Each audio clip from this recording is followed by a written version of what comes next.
Ауэзов Мухтар Омархан Улы. Писатель, известный во многих странах.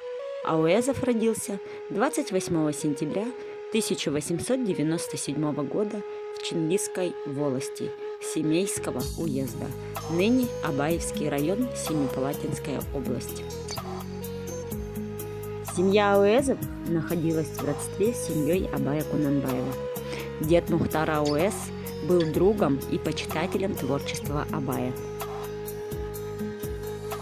Образование Мухтар Ауэзов получил в русской школе, учительской семинарии, на филологическом факультете Ленинградского университета,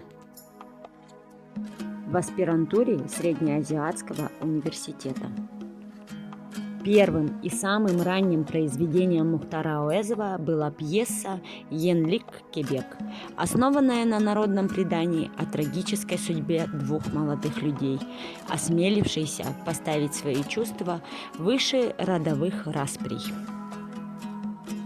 Плодотворность Ауэзова выразилась в создании им большого количества рассказов, повестей, пьес, многие из которых экранизированы и широко вошли в театральный репертуар.